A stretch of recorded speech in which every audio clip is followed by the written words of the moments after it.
ورحمة الله وبركاته. الحمد لله وحده لا شريك له ولا ند له، والصلاة والسلام على من لا نبي بعده، الذي يحمد حمدا بعد حمدي وآله وأصحابه وأهل بيته أجمعين. أما بعد فقد قال الله تعالى: إن الله وملائكته يصلون على النبي يا أيها الذين آمنوا صلوا عليه وسلموا تسليما. اللهم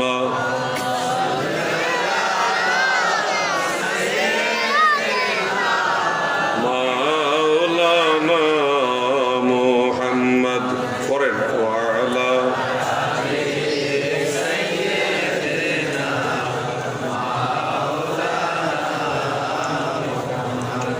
তোমাকে পাইল যারা অনবিধন্য তাদের জীবনে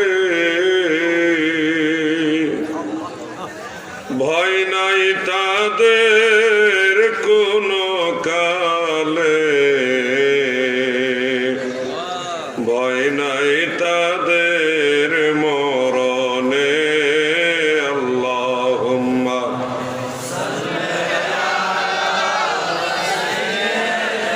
মাশাআল্লাহ।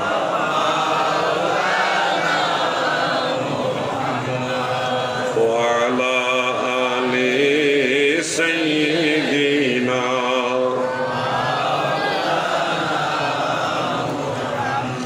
জিকির লা ইলাহা ইল্লাল্লাহ, লা ইলাহা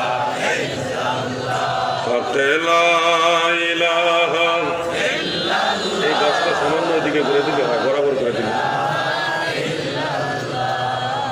যার সিলাই পয়দা হলি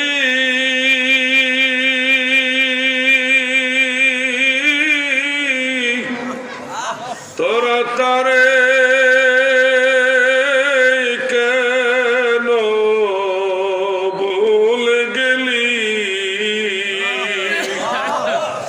আরে নবীর উপর দরুদ পড়, কলবে মাওলার জিকির কর, লা ইলাহা ইল্লাল্লাহ। মাশাআল্লাহ।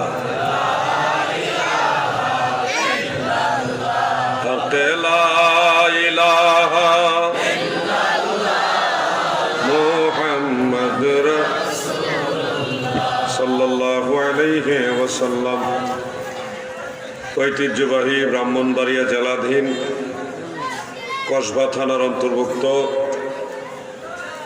বগির বামুটিয়া সিদ্দিকিয়া দরবার শরীফের ৩৯তম বার্ষিক ইসালে সওয়াব ও দোয়ার মাহফিলের সম্মানিত সভাপতি সাহেব, পীরে তরিকত रहनुमाए शरीयत उस्तादुल उलमा वल फुकाहा हजरतुल हाज अल्लामा मौलाना मोहम्मद अबुल बशर साहेब मद्दाजिल्लाहुल आली, हजरत पीर साहेब केबला दरबार शरीफ, এছাড়াও হুজুর কেবলার সুযোগ্য শাহজাদা বৃন্দ, ওলামায়ে আহলে সুন্নাত, আমার বাম পাশে প্রিন্সিপাল মৌলানা আল্লামা আব্দুল কাইয়ুম সাহেব, আব্দুল আউয়াল সাহেব, বারাকাল্লাহু ফি হায়াতি। অন্যান্য ওলামায়ে আহলে সুন্নাত, সর্বস্তরের নবী প্রেমিক, আশিকে রাসূল, সুন্নি তরিকতপন্থী মুমিন মুসলমান ভাই এবং বোনেরা, সবার প্রতি আন্তরিক অভিনন্দন, মোবারকবাদ। আলোচনার প্রারম্ভে আপনাদের সবাইকে নিয়ে মহান স্রষ্টা রব্বুল ইজ্জাত আল্লাহ জাল্লা শানুহু আম্মা নওয়ালুহুর দরবারে অসংখ্য অগণিত শুকরিয়া জ্ঞাপন করি যে মহান প্রভু আমাদের মতো নালায়েক নাচিজ গুনাহগারদেরকে এই জান্নাতের বাগানে আসার তৌফিক দিলেন। শুকরিয়া তান সে মহান আল্লাহ পাকের দরবারে বলুন আলহামদুলিল্লাহ।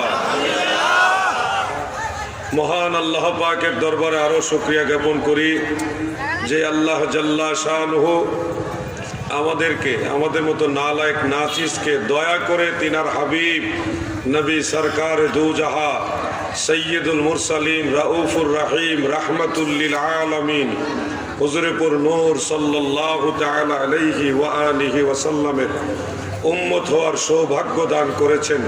এই জন্য আল্লাহ পাকের দরবারে আবারও বলি আলহামদুলিল্লাহ। প্রিয় হাজিরিন, গত বছর এসেছিলাম, তাড়াহুড়ার কারণে বেশি সময় কথা বলতে পারিনি। এই বছর ইনশাল্লাহ পর্যাপ্ত সময় নিয়ে মানসিকভাবে আল্লাহর উপর ভরসা করে ওরকম প্রস্তুতি নিয়ে আসছি। আমার পরবর্তী বক্তা আসার সাথে সাথে আমি মাইক ছেড়ে দিব। এর আগ পর্যন্ত যতটুকু সময় পাই ইনশাআল্লাহ পবিত্র কোরআন, রসুল পাকের সুন্নাহ, উম্মতের ইজমা এবং মুস্তাহিদ তবকার ইমাম যারা তিনাদের কিয়াস, এই শরীয়তের 4 দলিলের আলোকে কিছু কথা বলার নিয়ত রাখলাম ইনশাআল্লাহ। সবচেয়ে বেশি আনন্দ লাগতেছে আজকে এই মাহফিলে অধিকাংশ শ্রোতা হলো যুবক, তরুণ প্রজন্মের। এই তারুণ্যের উদ্দীপনা নিয়ে যারা দয়াল নবীর মহব্বতে জান্নাতের বাগানে এসে মহব্বতের সাথে বেহেশতি ফুলের মতো বসে গেছেন, অবশ্যই এটা প্রশংসনীয়। আল্লাহ পাক যেন এইভাবে মদিনাওয়ালার প্রেম বাগানে সবাইকে কবুল করে নেন।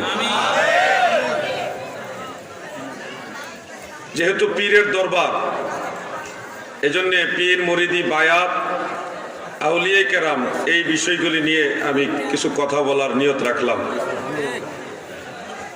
যুবক ভাইদের দৃষ্টি আকর্ষণ করছি, তরুণ সমাজ, যুব সমাজ, তোমরা কষ্ট করে মাহফিলে আসছো, কিছু কথা নোট করো, মোবাইলে হোক, ব্রেইনে হোক, কাগজে হোক, নোট করে নাও, কাজে লাগবে। জামানাটা ফিতনার জামানা।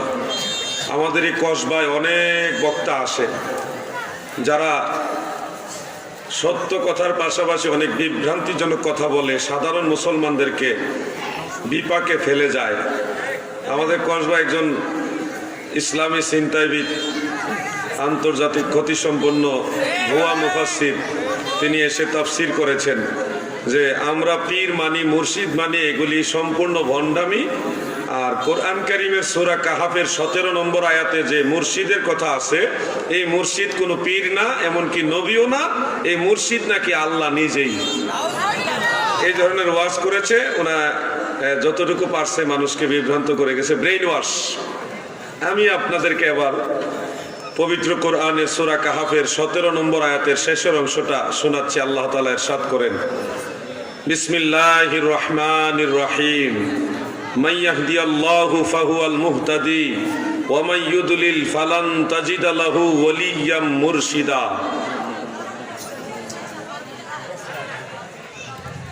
তোমার বয়স হয়েছে না, বাজার মাঝখানে কখনো কথা বলবো না, প্রয়োজন হলে কাগজে লিখে দিবেন। কথা এই কাগজ কথা থাকলে আমার সাথে বলবেন, ফোন ডিস্টার্ব নেই।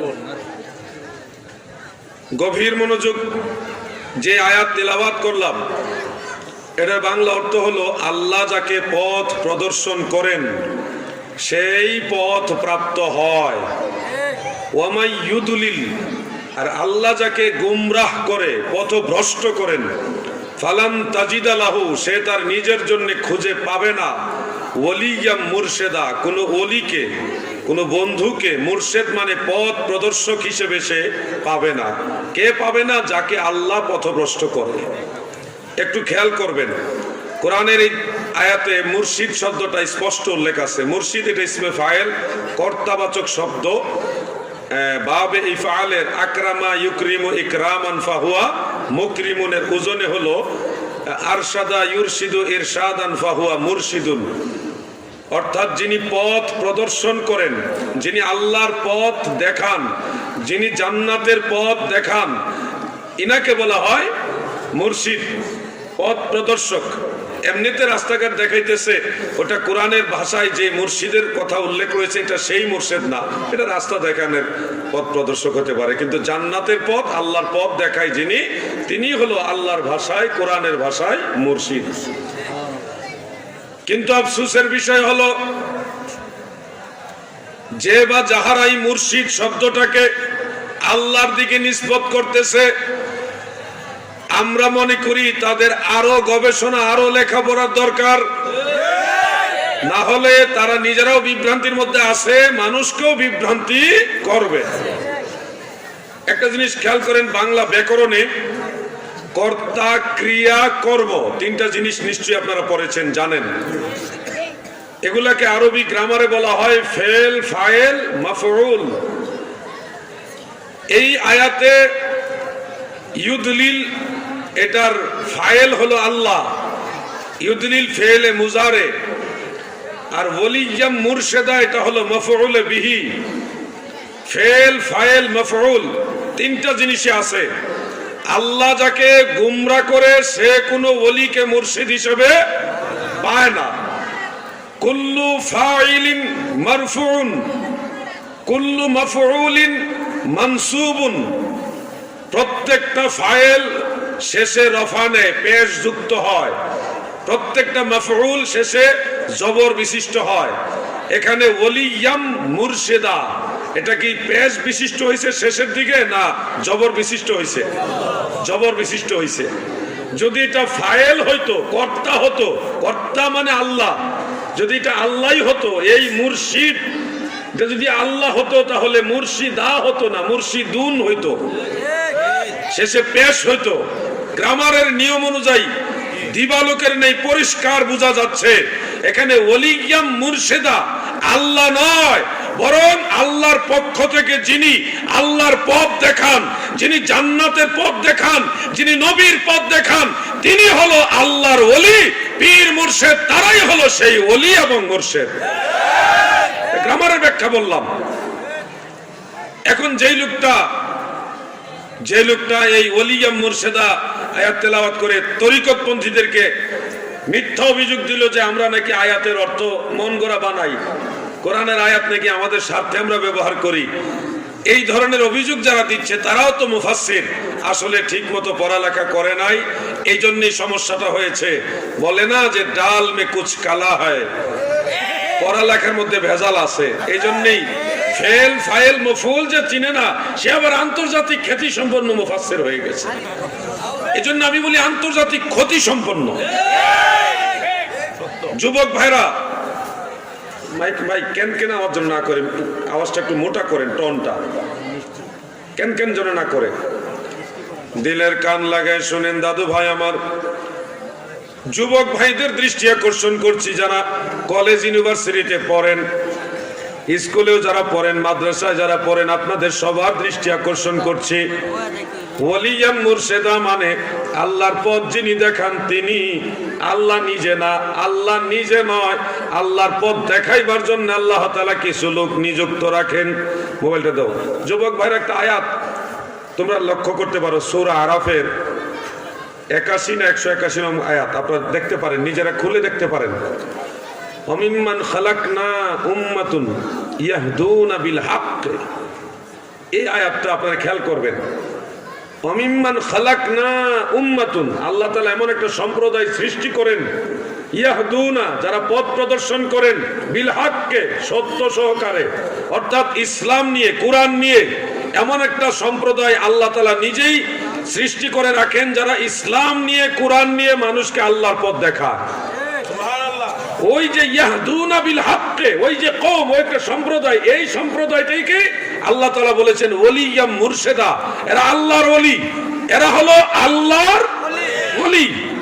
যুবক ভাইদের দৃষ্টি আকর্ষণ করছি, যদিও এটা আমার পুরান ওয়াজ, তারপর আমি এখানে বলবো, যেহেতু কসবাই কিছু লামাযহাবী পীর আউলিয়া বিদ্বেষী লোক ব্যাপকভাবে কাজ করার চেষ্টা করছে।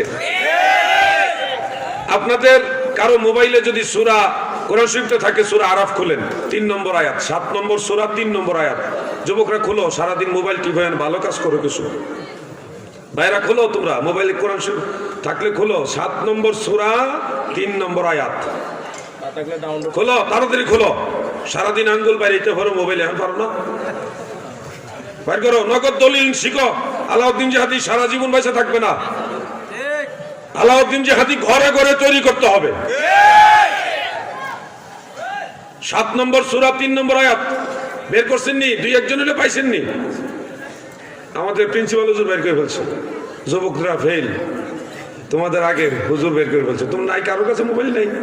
এই যে পাইছে একজনে, 3 জন, মাশাআল্লাহ। ওইটা খেয়াল করে নাই, তাহলে আমার পুরাতন ওয়াজ। তারপর আমি বলতেছি, এখানে আল্লাহ তাআলা বলতেছেন, ইত্তাবিউ মা উনজিলা ইলাইকুম মির রাব্বিকুম ওয়ালা তাত্তাবিউ মিন দুনিহি আউলিয়া কালিলাম মা তাযাক্কারুন।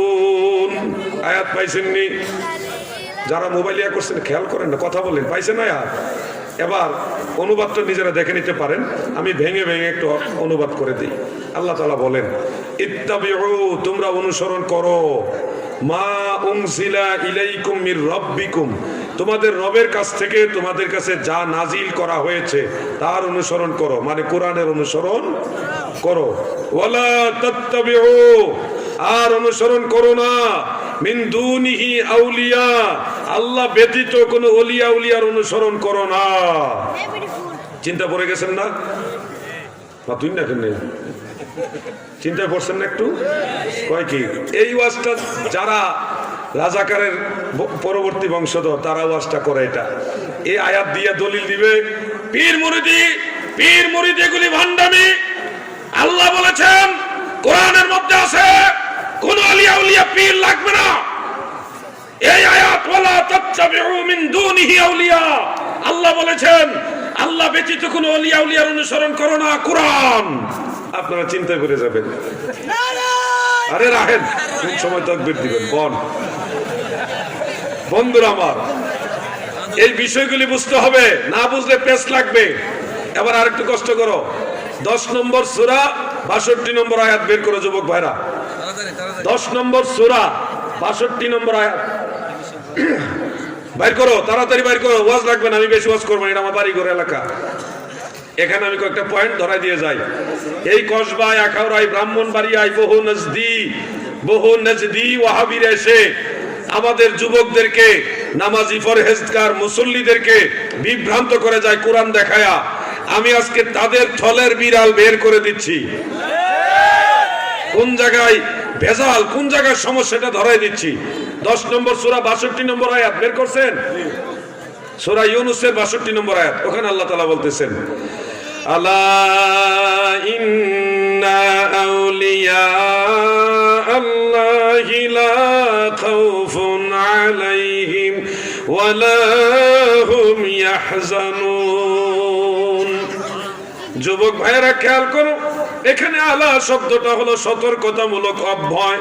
আল্লাহ সতর্ক করতেছেন, আলা হুঁশিয়ার বা সাবধান অথবা মনে রেখো, সতর্ক করছেন আল্লাহ।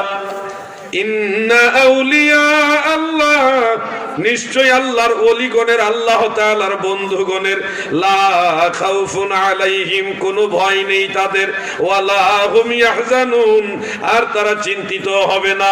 আল্লাহর ওলিদের ভয়ও নাই, চিন্তাও নাই। কার ঘোষণা? বলেন কার ঘোষণা? আবার প্রশ্নটা করি, ভয়ও নাই, চিন্তাও নাই, কাদের? আল্লাহর ওলিদের। কার? আল্লাহর ওলিদের। খেয়াল করে শুনবেন, এখানেও আউলিয়া শব্দ আছে, ওখানেও আউলিয়া শব্দ আছে। অর্থাৎ 7 নম্বর সূরার 3 নম্বর আয়াতেও আউলিয়া শব্দ আছে, 10 নম্বর সূরার 62 নম্বর আয়াতেও আউলিয়া শব্দ আছে। তবে দুই আউলিয়ার মৌলিক ব্যবধান হলো, এই যে 10 নম্বর সূরার 62 নম্বর আয়াতে আল্লাহ তাআলা যে আউলিয়া শব্দটা ব্যবহার করেছেন, এটা হলো ইন্না আউলিয়া আল্লাহ, এটা আল্লাহর আউলিয়া। কার আউলিয়া? আর সূরা আরাফের 3 নম্বর আয়াতে, 7 নম্বর সূরার 3 নম্বর আয়াতে যে আউলিয়া শব্দটা আসছে ওটা হলো মিন দুনিহি আউলিয়া, ওটা আল্লাহ ব্যতীত আনুগত্য করতে হয়, আল্লাহকে বাদ দিয়ে আনুগত্য করতে হয়। তাহলে বোঝা যাচ্ছে ওটা আল্লাহর আউলিয়া না। কেন? যদি আল্লাহর আউলিয়া হতো, আউলিয়া শব্দের সাথে আল্লাহ শব্দটা থাকতো। আবার ওই আউলিয়াটার অনুসরণ করতে গেলে আল্লাহকে টোটালি মাইনাস করতে হয়। মিন দুনিহি আউলিয়া, দুনা, আল্লাহকে বাদ দিয়ে দিতে হয়। যদি আল্লাহর ওলি হতো তাহলে আল্লাহ বাদ দিয়ে অনুসরণ করা লাগতো না। এই জন্য আমরা এখান থেকে বুঝে নিলাম এটা আসলে আল্লাহর আউলিয়া না। কিন্তু সূরা ইউনূসের মধ্যে 62 নম্বর আয়াতে যে আউলিয়া শব্দটা আল্লাহ তাআলা ব্যবহার করেছেন ওটা হলো আল্লাহর আউলিয়া। কার আউলিয়া? একটু আরো মনোযোগ দিয়ে শুনেন। আমি ফুরকুল দরবার শরীফে বিষয়টা আলোচনা করছিলাম। আল্লাহ তাআলা অন্য জায়গায় বলেছেন ওয়াল্লাযীনা কাফারু আউলিয়াউহুমুত তাগুত, যারা কুফরি করে তাদের আউলিয়া হলো তাগুত। তাগুত মানে শয়তান। তাহলে আউলিয়া পাইলাম দুই রকম, একটা হলো আল্লাহর আউলিয়া আর একটা হলো শয়তানের আউলিয়া। দুই রকম আউলিয়া কোরআন শরীফ থেকে পাইছি, কোনো হাদিস না, সরাসরি কোরআন থেকে পেলাম। আপনারা যারা আছেন একটু খেয়াল করে বলবেন আপনারা কোন আউলিয়া মানেন, শয়তানের আউলিয়া না আল্লাহর আউলিয়া? জবান খুলে বলতে হবে কার আউলিয়া? আল্লাহর আউলিয়া মানি আমরা। কিন্তু যে আউলিয়ার অনুসরণ আল্লাহ তাআলা নিষেধ করেছেন ওটা তো আল্লাহর আউলিয়া না, ওটা হলো শয়তানের আউলিয়া। শয়তানের আউলিয়ার আয়াত এনে যারা আল্লাহর আউলিয়াদের বিরুদ্ধে ফিট করে এরা কি সত্যবাদী না মিথ্যাবাদী?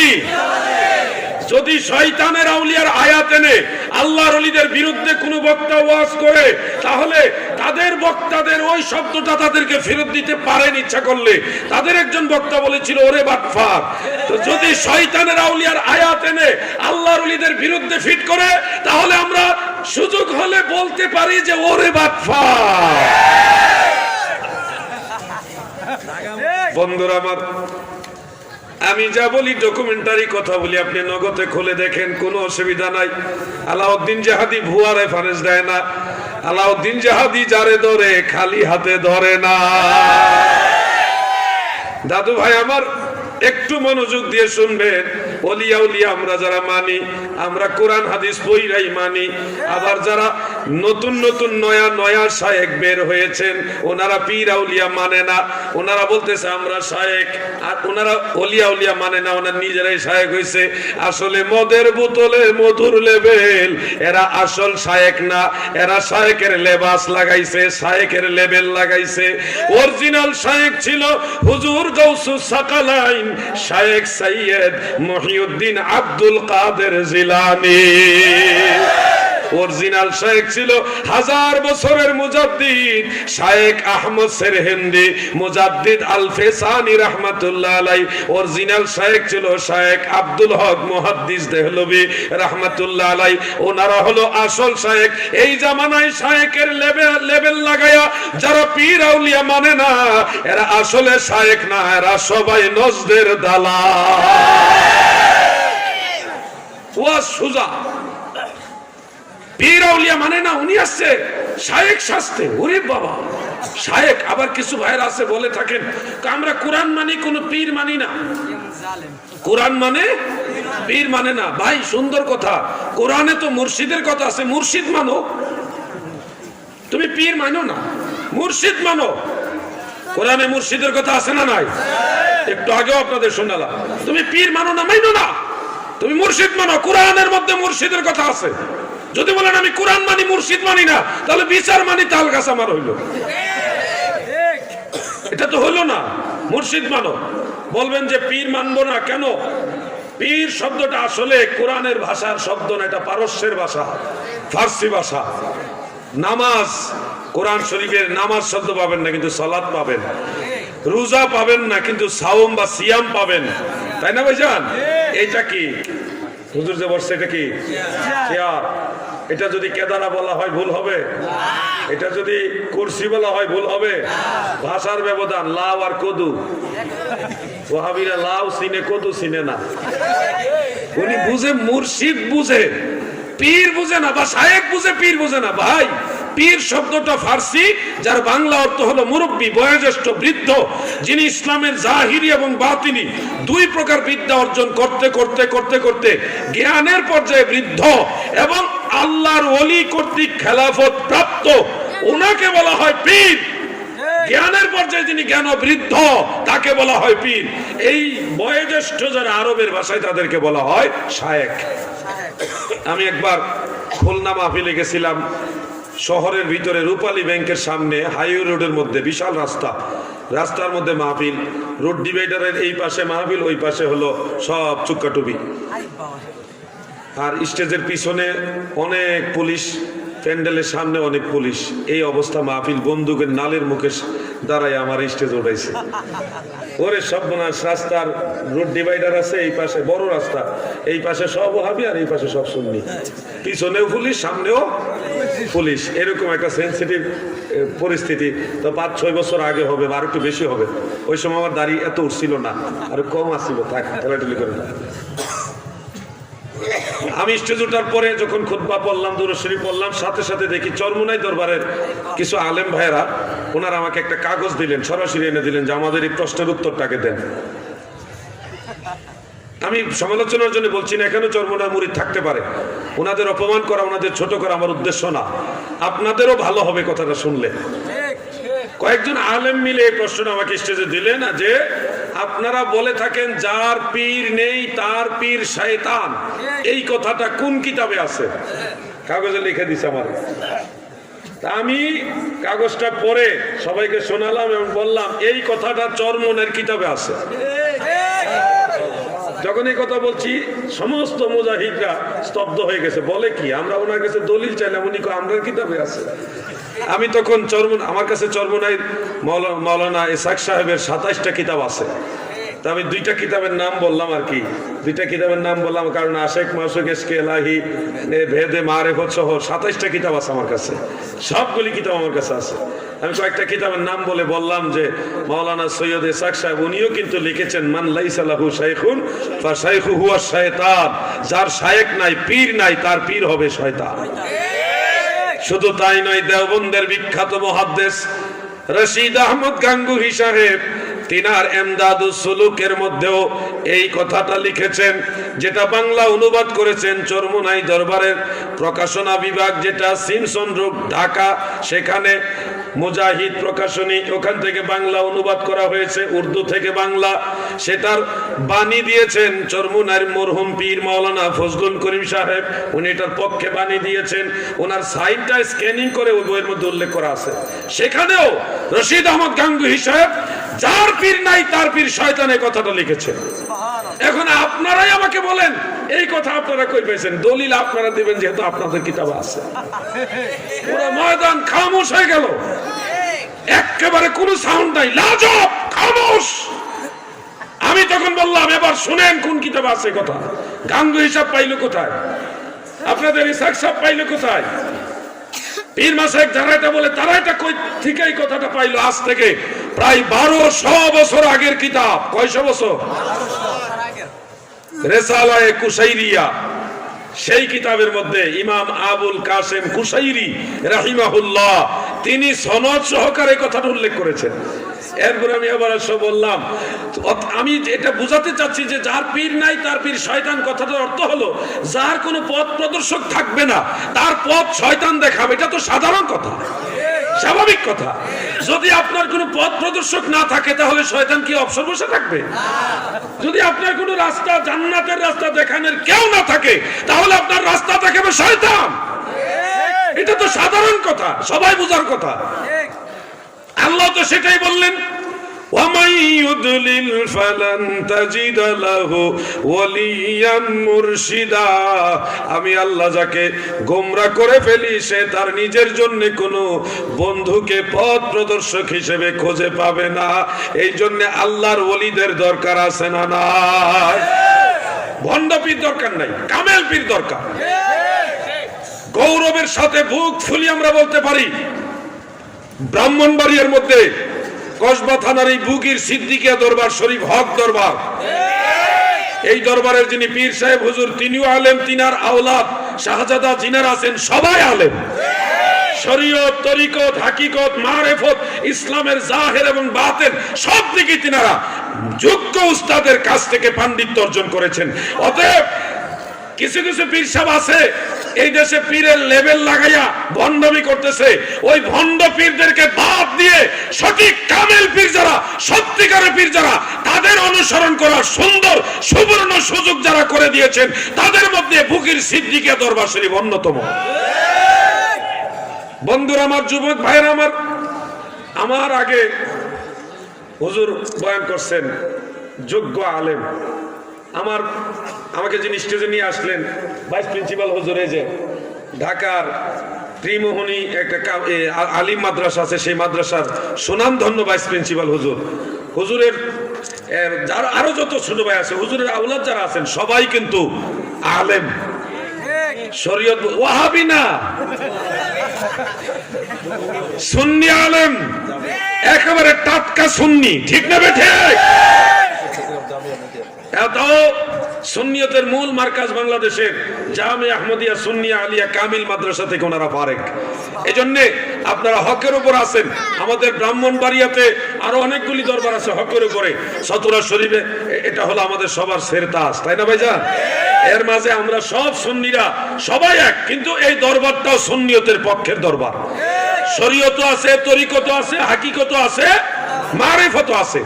ইসলামের জাহের এবং বাতেন দুটাই এই দরবারের মধ্যে শিক্ষা দেওয়া হয়। আল্লাহ তাআলা আমাদেরকে হক চিনার বোঝার তৌফিক দেন। ভাইজান, দুটা কথা না বললে নাই হয়। কিছু কিছু দরবারের কারণে, তথাকথিত দরবারের কারণে আমাদের সুন্নি জামাতের বদনাম হচ্ছে। আশ্চর্য লাগে, আমি এগুলি নিয়ে কথা বলি না তেমন, মাঝে মধ্যে কিছু কিছু বলি, কিন্তু আজকে আপনাদের বলছি, যেই দরবারে নামাজের গুরুত্ব নাই, যেই দরবারে আকীদার গুরুত্ব নাই, যেই দরবারে নারী পুরুষের পর্দা পুশিদার গুরুত্ব নাই, যেই দরবারে শরীয়ত এবং হাকিকত এই দুইটার মধ্যে যে একটা মৌলিক ব্যবধান আছে, স্টেজ আছে, সেগুলির গুরুত্ব নাই, ওই ধরনের গাঁজাখোর নারী পুরুষ একসাথে নাচানাচি করে এই ধরনের দরবার থেকে নিজেরা বিরত থাকবে। এরা আসলে হকের উপরে প্রতিষ্ঠিত না, এদের কারণে অরিজিনালি সুন্নিয়ত কলঙ্কিত হচ্ছে। বন্ধুরা আমার, দিলের কান লাগায় শুনবেন, ব্রাহ্মণবাড়িয়া জেলায় যেমনি ভাবে বাতেল আছে, ভবিষ্যতে বাতেলদের কর্তৃক আক্রান্ত হয়, সারা বাংলায় সিংহের গর্জন দিয়ে বাতেলদেরকে প্রতিহত করা হবে। আমরা বুক ফুলিয়ে জোর গলায় বলবো, বাংলাদেশ কোন নজদির দেশ না, বাংলাদেশ শাহজালাল ইয়ামানির দেশ, বাংলাদেশ সুন্নি জামাতের দেশ, হাজার হাজার ওলি আল্লাহর দেশ। তৈয়ার জায়গা ভাইয়া যারা নজদের দালালি করতেছে, এই নজদের রাজত্ব সোনার বাংলায় চলবে না।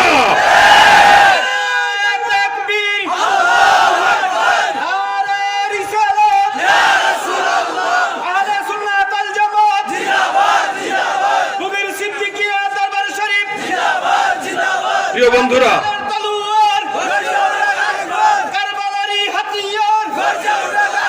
আমি দুঃখিত না যে জেলে গিয়েছি, জেলে যাওয়াতে অনেক ফায়দা হয়েছে, জেলের ভিতরেও উপকার হয়েছে। কত রকমের আসামি দেখলাম, আবার নির্দোষ মানুষও দেখলাম। জেলের ভিতরে গেছে, অটোমেটিক সব আবার ভক্ত হয়ে গেছে। ওয়াহাবিরা এসে হাত মিলাইতো, মুসাফা করতো, বুক মিলাইতো, লাইন ধরছে। মাগরিবের নামাজের পরে মুনাজাত একটা করছি, করার পরে সব ওয়াহাবি আইসে মুরিদ হইতো। তা আমি তো পীর না, আমি তো পীর হওয়ার ইচ্ছাও নাই, আমি মুরিদ করি না। কেন আপনার ভালো লাগছে, আপনি যদি আসলে এটাই যদি সুন্নিয়ত হয় তাহলে এটা সঠিক। পুরা জেলখানার মধ্যে সুন্নিয়তের রাজত্ব কায়েম হয়ে গেছিল। জেলখানাকে আমি জেল বানাই নাই, এটা জেলখানা মনে করি নাই, মনে করছি এটা একটা খানকা শরীফ। জিকিরে মিলাদে কিয়ামে আবার জেলের ভিতরে আমিত্তি তাবারক বিতরণ হয়েছে, বাইরের থেকে তাবারক আনাইছে স্পেশাল। এজন্য এরা মনে করছে আলাউদ্দিন জিহাদিরে জেলে দিলে মনে হয় সুন্নিয়ত শেষ হয়ে যাব। না, আলাউদ্দিন জিহাদি জেলের ভিতরে গিয়েও সব ওয়াহাবি সুন্নি বানাই দিয়েছে, কোনো লাভ হয় নাই। বন্ধুরা আমার, যুবক ভাইরা, তোমাদেরকে অনুরোধ করি, সুন্নিয়তের সাথে থাকো। কেন জানোনি? আমার বাড়ি এই কসবায়, আপনারা জানেননি? এই কসবা আমার বাড়ি। পুরান বাজারের দক্ষিণ দিকে, পুরা ঠিকানা বললে আবার ঝামেলা। আমি ছোটবেলায় সম্ভবত এর সমান বা একটু ছোট এক মাহফিলে গেছিলাম, আমাদের এলাকায় ছোট এক মাহফিলে গেছিলাম। বক্তার নাম বললাম না ওনার সম্মানে। উনি ওয়াজ করার পরে, ছোট মানুষে তোমার সুন্নি ওয়াহাবি বুঝি না এত কিছু, শুধু এদুর বুঝি নবী নূরের তৈরি। তাও আমার দাদি আমাকে এটা শিখাইছে। তো ওই মাহফিলে গেলাম, ওই বক্তা উনি বলল নামাজ পড়বেন, কিন্তু নামাজের পরে 2 হাত উঠে মোনাজাত করবেন না, বেদাত। সুন্নত নফল নামাজের ব্যাপারে তেমন কিছু উনি বলেননি। উনি শবে বরাত উপলক্ষে রোজা রাখা, বিশেষ নফল বন্দিকে করাকে বেদাত বললেন, শবে মেরাজ এগুলাকে বেদাত বললেন, এমনকি মিলাদ কিয়ামের তো একেবারে টিটকারি করছেন। পুরা বিষয় জানাজার নামাজের পরে দোয়া, দাফনের পরে দোয়ার ব্যাপারে তিনি অনুৎসাহিত করলেন, বলেন একা একা করবেন, দলবদ্ধ করার দরকার নাই। এই ওয়াজগুলি শুনে ছোটবেলায় আমি এরকম বয়সের ছিলাম মনে হচ্ছে, তখনই আমার কাছে খারাপ লাগছে, এই হুজুরটা ভালো না, এই হুজুরটা দোয়ার বিরুদ্ধে। কিছুদিন পরে আমাদের এই আমাদের বাড়ির পাশে আরেকটা মাহফিলে গেলাম, ওখানে একজন ভালো হুজুর আসছে, ওনার নাম বললাম না, বললে চিনবেন আপনারা, সুন্নি হুজুর। ওনার মাওলানা রবিউল্লাহ হেলালি, ওই যে সুলতানপুর বাড়ি, ওনার ওয়াজ শুনলাম। আরেকজন মাওলানা আমিনুল ইসলাম সাহেব, উনিও চৌধুরী সাহেব, ওনার ওয়াজ শুনলাম। শুনে ওদিন ওনারা আবার নামাজের বললেন 5 ওয়াক্ত নামাজ পড়বেন, নামাজের পরে আল্লাহর দরবারে 2 হাত উঠায়া নিজের জন্য, নিজের মা বাবা মুরব্বীদের জন্য দোয়া করবেন। নামাজের পরে সুন্নত পড়বেন, নফল নামাজ পড়ে দোয়া করবেন, ফাতিহা পড়ে দোয়া করবেন, মিলাদ শরীফ পড়বেন, দোয়া করবেন, শবে বরাতের দোয়া, রোজা, শবে মেরাজের রোজা, নামাজ বা দোয়া, এগুলির ব্যাপারে উনি বললেন। মিলাদের পক্ষে বললেন, মা বাবার কবর জিয়ারতের পক্ষে বললেন। ওনাদের ওয়াজ শুনে আমার 2 পক্ষের ওয়াজ, এক ওয়াজে শুনলাম এগুলি করা যাবে না, বেদাত, অনুৎসাহিত করলেন। আরেক ওয়াজে শুনলাম এগুলি করা যাবে। এই কসবার ওয়াজ আজকে কসবা শোনায়া যায়, শোনেন। 2 ধরনের ওয়াজ শুনে আমি ছোট মানুষ ছিলাম, আমার মাথাটা হ্যাং হয়ে গেছিল, আমি সিদ্ধান্ত নিতে পারছিলাম না আমি কি করব, কোন হুজুরের কথা মানবো। 2 জনই তো বড় বড় হুজুর, আমি কার কথা মানবো, কার কথা বাদ দিব।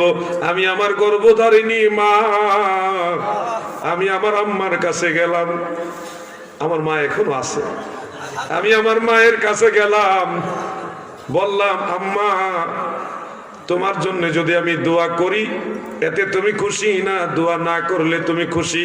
মা গো, আমি যদি তোমার জন্য দোয়া না করি তুমি খুশি হবে কিনা? আমি আম্মাকে কথাটা বললাম। বলার পরে আম্মা মুহূর্তের মধ্যে চেহারাটা মলিন করে ফেললেন, ফ্যাকাশে করে বলতেছে, ফু তুই আমার লেগে দোয়া করতি না? মায়ের মুখে এরকম যদি কথা শুনি কলিজাটা একেবারে কামড় মেরে দেয় না? ও তুই আমার লেগে দোয়া করতি না? আমার কাছে তখনও মনে হয়েছিল আমি আমার মায়ের সাথে বেয়াদবি করছি, আমার মায়ের মনে কষ্ট দিছি। আমি তখন বললাম, মা অবশ্যই আমি দোয়া করব, আমি সিদ্ধান্ত নেওয়ার জন্য তোমাকে জিজ্ঞাসা করেছি, কারণ আমার মা দোয়া করলে খুশি হয়। আমি বিশ্বাস করি দোয়া করলে, বেশি বেশি দোয়া করলে আল্লাহও খুশি হবে। বগিরের মাহফিল আজকে আপনাদের বলে যাই, সেদিন থেকে আমি সিদ্ধান্ত নিয়েছি আমি সুন্নি আলেমদের সাথে থাকবো। কারণ সুন্নি আলেমদের সাথে যদি না থাকি আমি আমার মা বাবার জন্য দোয়া করতে পারবো না। নামাজের পরে দোয়া, জানাজার পরে দোয়া, দাফনের পরে দোয়া, 4 দিনের দোয়া, 5 দিনের দোয়া, 40 দিনের দোয়া, নফল নামাজ পড়ে দোয়া, ফাতিহা শরীফ পড়ে দোয়া, মিলাদ শরীফ পড়ে দোয়া, শবে বরাতে দোয়া, শবে মেরাজে দোয়া, যখন সুযোগ পাবো তখনই বারবার দোয়া করতে পারবো সুন্নি আলেমদের সাথে থাকবে। আর যারা বাতিল নজদি ওয়াহাবি যাদেরকে বলা হয়, তারা নামাজের পরে দোয়া মানে না, জানাজার পরে দোয়া মানে না, শবে বরাতে মানে না, দোয়া করবে কোন সময়? শবে মেরাজও মানে না, দোয়া করবে কোন সময়? মিলাদ শরীফ মানে না, দোয়া করবে কোন সময়? 40 আজিয়াফত মানে না, দোয়া করবে কোন সময়? অতএব ওয়াহাবিদের সাথে গেলে আমি আমার মা বাবার জন্য দোয়া করতে পারবো না। আমি তখনই সিদ্ধান্ত নিয়েছি।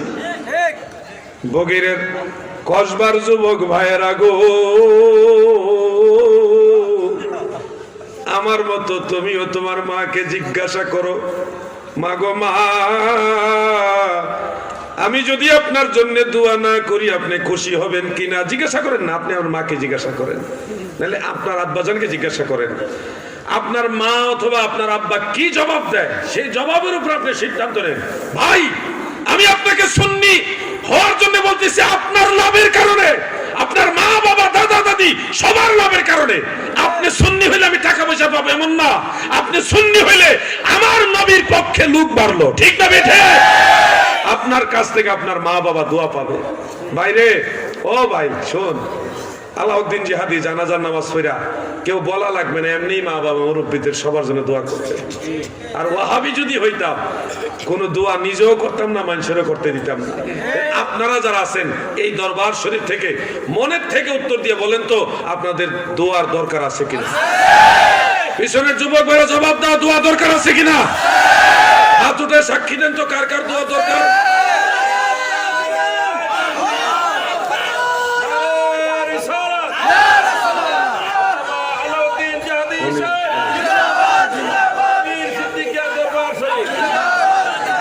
যুবক ভাইরা, আমি আগায় বইতো আগায় কইতো বইতে গেলে ভুলা হয় না, আবার উঠতে নিজে আগে তো আরাম প্রিয় বই সেজন্য তো ভাগ্যের ব্যাপার। আচ্ছা আমরা একটা জিকির করি, যাইবেন না তো? একটু একটু সামনে আগান, একটু জায়গা করে দেন, পিছনে অনেক মানুষ দাঁড়ায় রয়েছে, জায়গা পায় না। আর আমি বলাও লাগে নাই, আমাকে শাহজাদা হুজুর বলছিলেন যে হুজুর একটু বাইরে মানুষ হাঁটতেছে, ওই সময় একটু খালি ছিল, বললেন যে এরা যেন ভিতরে আসে। বলা লাগছে না, সবাই এমনি মহব্বত এসে। এটা প্রমাণ হয়ে গেল যে আপনারা সবাই মদিনাওয়ালাকে ভালোবাসেন। সামনের দিকে আগান, একটু জিকির করেন ইসমে জাত আল্লাহ আল্লাহ আল্লাহ আল্লাহ। বাইরে যারা আছেন আপনারা যার যেখানে সম্ভব হয় ওখানে বসে যান, সুযোগ করে বসে যান। আল্লাহ আল্লাহ আল্লাহ আল্লাহ আল্লাহ আল্লাহ আল্লাহ আল্লাহ আল্লাহ আল্লাহ আল্লাহ আল্লাহ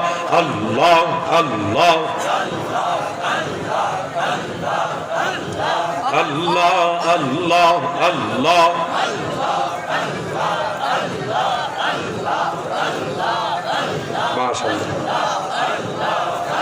দেখছেন হুজুর বলতেছে সুন্দর জিকির হইতেছে, অনেক লোক হইছে, মারহাবা। আল্লাহ আল্লাহ আল্লাহ। মন পাগলা রে ডুবলো বেলা দেখনা চাহিয়া। আল্লাহ আল্লাহ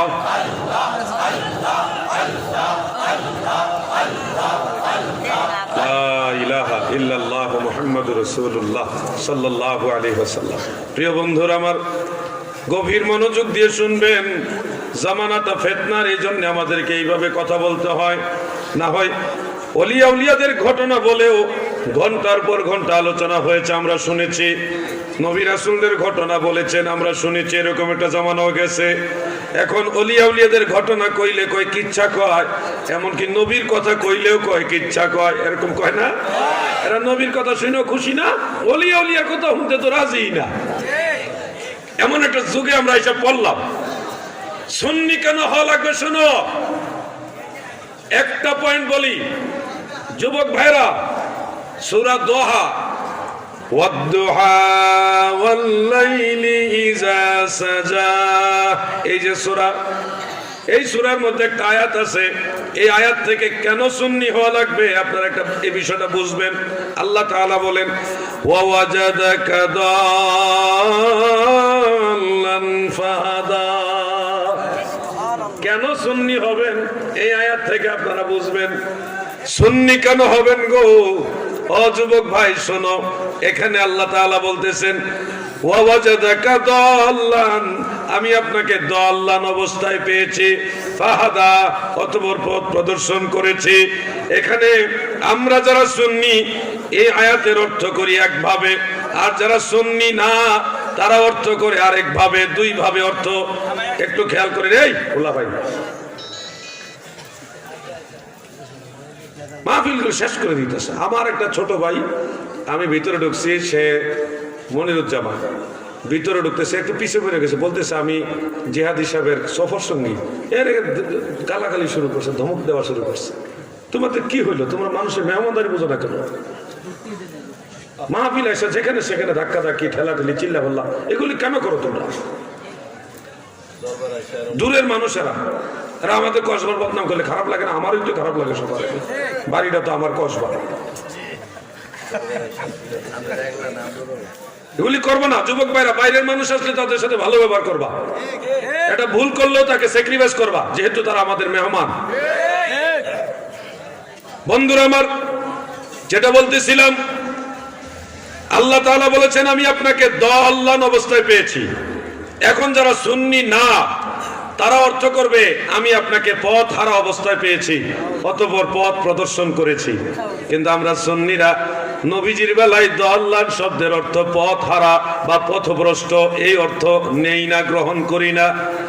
কেন সুন্নি হইবা? শুনো, হয়তো আপনি জিজ্ঞাসা করবেন, জিহাদি ভাই দাল্লান অর্থ তো গুমরা, পথভ্রষ্টই হয়, পথ হারাই হয়।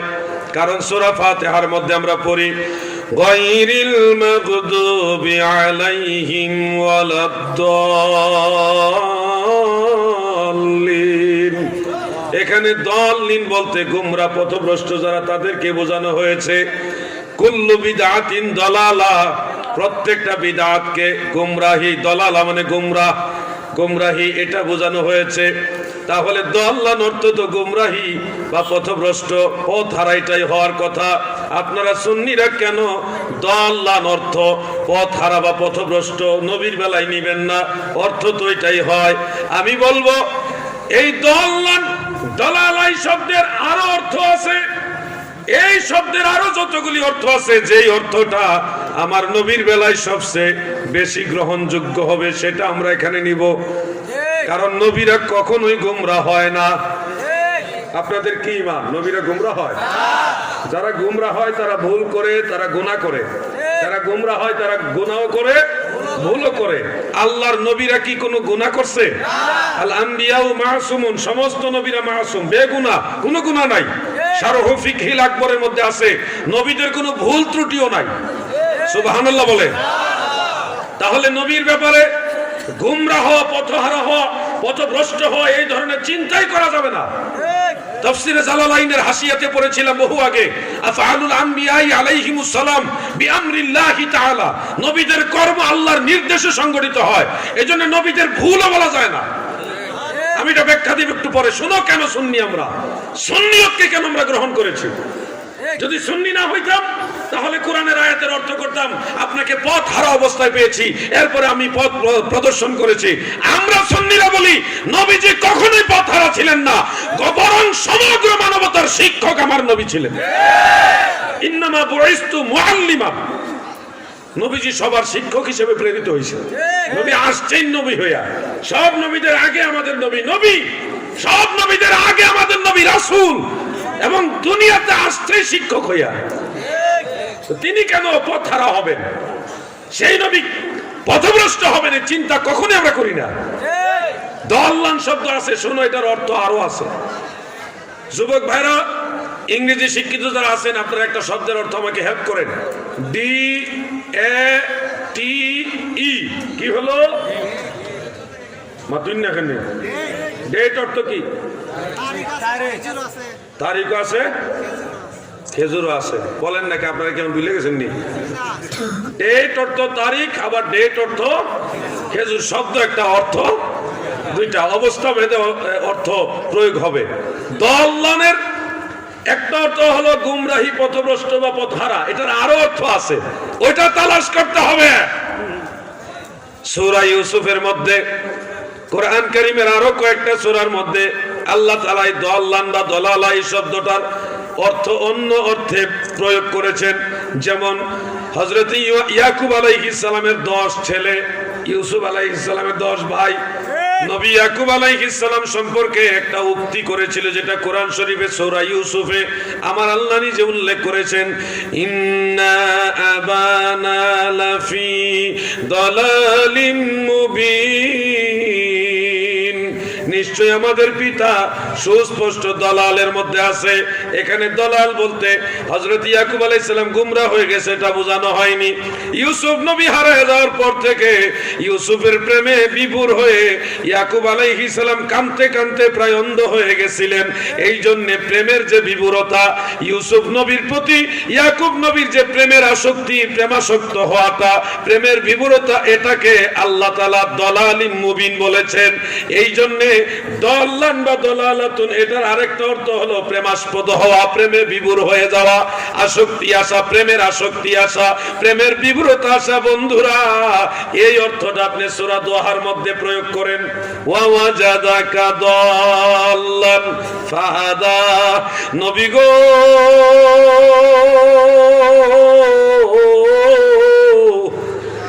আমি আপনাকে আমার প্রেমে বিভোর অবস্থায় পেয়েছি, আমার প্রেমে আসক্ত অবস্থায় পেয়েছি। ফাহাদা, আপনার মাধ্যমে জগৎবাসীকে এরপরে হেদায়েত করেছে। এই অর্থটা দিলে নবীর ব্যাপারে যথার্থ হয়। আর বাস্তবতা মিলান, আমার নবী আল্লাহর প্রেমে বিভোর অবস্থায় সেই জাবালে নূরের চূড়ায় হেরা গুহার মধ্যে দীর্ঘ সময় আল্লাহর প্রেমে বিভোর হয়ে ধ্যানমগ্ন ছিলেন। ছিলেন কিনা আপনারা জানেন কিনা? এটা হেরা গুহায় আমার নবী লং টাইম ধ্যানমগ্ন ছিলেন। তখন মা খাদিজাতুল কুবরা রাদিয়াল্লাহু তাআলা আনহা মক্কা থেকে 13 কিলোমিটার দূরে যায়া এই বিশাল পাহাড় বেয়ে দিনে 2 বেলা খাবার নবীজিকে দিয়ে আসতেন।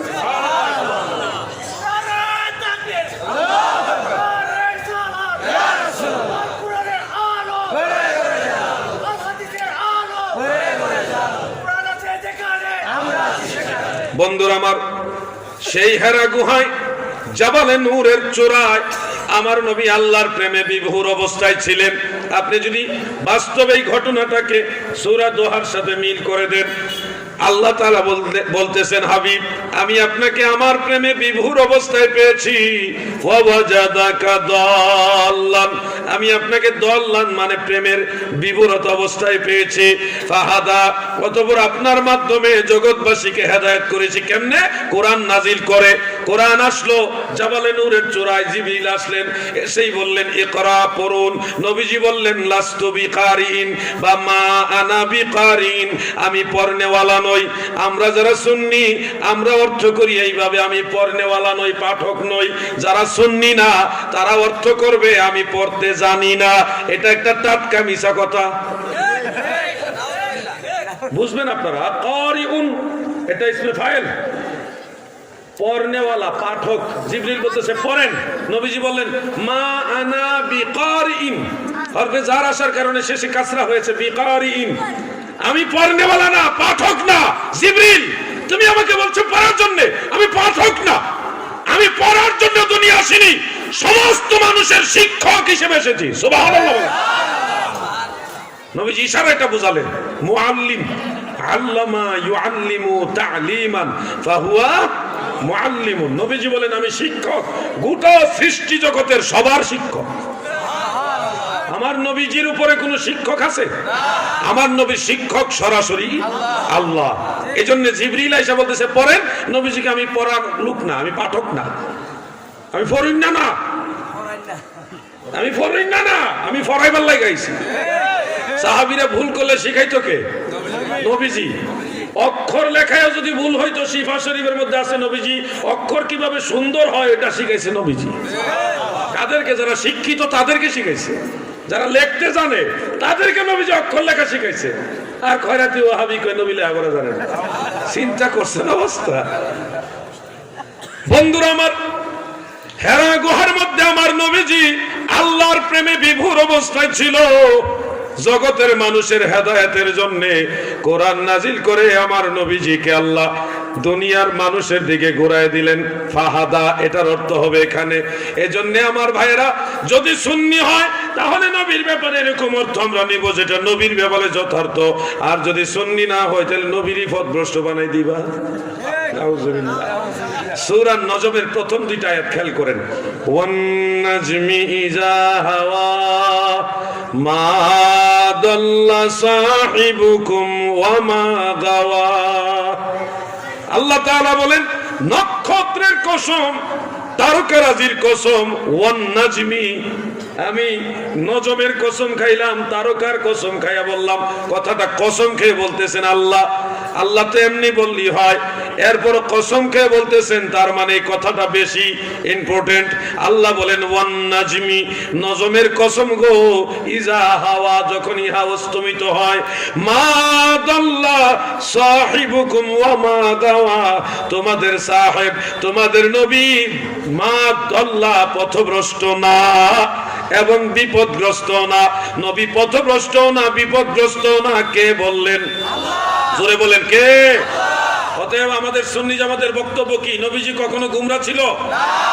নবীরা কখনো গুমরা হয় না। নবীদের মাধ্যমে আল্লাহ তাআলা মানুষের হেদায়েত করে, এটা হলো আহলে সুন্নাতের বিশ্বাস। আর যারা বাতিল, তারা বলবে নবীরাও ভুল করে, আমরাও ভুল করি। আরে ভাই, বাংলাদেশের বিখ্যাত একজন আলিম, নাম বললে আমার মনে ছোট ছোট বাচ্চারাও চিনবেন। বিখ্যাত আলিম বলবো না, বৃহৎ ছাড়তে বলবো না, সমস্যা হবে। উনি আমার বাসা যেখানে ছিল নারায়ণগঞ্জে, পাশে একটা মাহফিলে গিয়ে ওয়াজ করেছে, আমি বাসা ছিলাম না।